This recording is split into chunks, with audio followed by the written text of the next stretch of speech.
ఘన విజయాలు అంటే హైదరాబాద్లో బిల్డింగ్ పర్మిషన్లు బంద్. ఎందుకు బంద్? బిల్డర్లను విలువాలే, కూసోబెట్టాలి. రాహుల్ గాంధీ పైన ఉన్నాడు, ఆయన ప్రధానమంత్రి చేయాలి. ఇలా దేశంలో ఉన్నాయి రెండు రాష్ట్రాలు మాకు, కర్ణాటక తెలంగాణ. ఈడికెళ్ళి కప్పం కట్టాలి. మరి నేను సామంతరాజును, ఢిల్లీకి కప్పం కట్టాలని చెప్పి 2500 కోట్ల రూపాయలు బిల్డర్లకు పర్మిషన్లు ఇవ్వకుండా వేధించి ఒక్కొక్కరి దగ్గర 100 కోట్ల రూపాయలు వసూలు చేసి ఇలా ఢిల్లీకి కప్పం కడుతున్నాడు రేవంత్ రెడ్డి. మొత్తం ఇసుక దందా మంత్రులు, రైస్ మిల్లర్లను బెదిరించుడు, క్రషర్లను పిలిచి బెదిరించుడు, మళ్ళీ ఇవన్నీ బయటికి రాకుండా చేసేందుకు ఏం చేయాలి? 6 గ్యారంటీలు పక్కకు పోయినాయి, ఇప్పుడు 6 గారడీలు మోపోయినాయి. 6 గారడీలు అంటే ఏంటి? ఒకటేమో కాళేశ్వరం స్కామ్ అని చెప్పి యూట్యూబ్లో ఆన్లైన్లో ఒకటి రాయాలి, ఇంకో దిక్కు బర్ల స్కామ్, ఇంకో దిక్కు గొర్రెల స్కామ్, ఇంకో దిక్కు ఫోన్ ట్యాపింగ్, ఇదట అంటే అదట, అదట అంటే ఇదట, వీళ్ళ ఫోన్ ట్యాప్ అయిందంటే వాళ్ళ ఫోన్ ట్యాప్ అయిందట. నిన్న చూసిన ఓ దగ్గర నేను 10 లక్షల ఫోన్లు ట్యాప్ చేసిండు కేసీఆర్. చేస్తే గీస్తే ఒకడో ఇద్దరో లుచ్చగాళ్ళ ఫోన్లు ట్యాప్ చేసి ఉండొచ్చు, నాకేమెరక కానీ చేస్తే చేసి ఉండొచ్చు, దొంగల లంగలి, ఎందుకంటే పోలీసుల పనేది.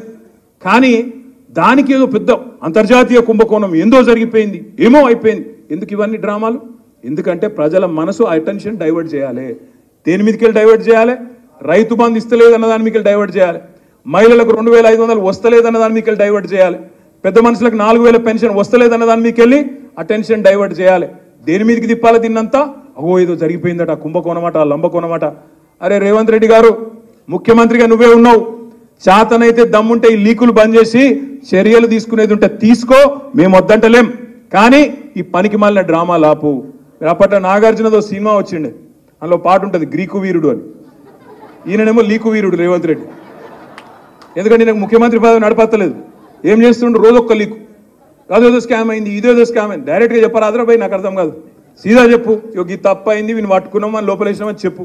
దానికి ఇక్కడ లీకిచ్చుడు, అక్కడ లీకిచ్చుడు, యూట్యూబ్లో ఎవరినో ఎల్లనను మళ్ళనను పట్టుకొని వాంతో చెప్పించుడు, తుల్లారలేస్తే తిట్టిపిచ్చుడు, ఫాల్తు మాటలు ఎందుకు నాకు అర్థం కాదు. ధైర్యం ఉంటే చెయ్యి, ముఖ్యమంత్రి నువ్వు, అధికారం నీది, తప్పులేం జరిగినాయో బయట పెట్టు, లోపలే ఎవరెవరు నేస్తావు, మేము వద్దంటలేం కదా.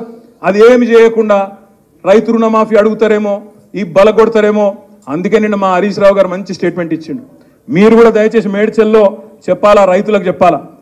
రేవంత్ రెడ్డి మాట్లాడతాడు, పెద్ద పెద్ద మాటలు మాట్లాడతాడు.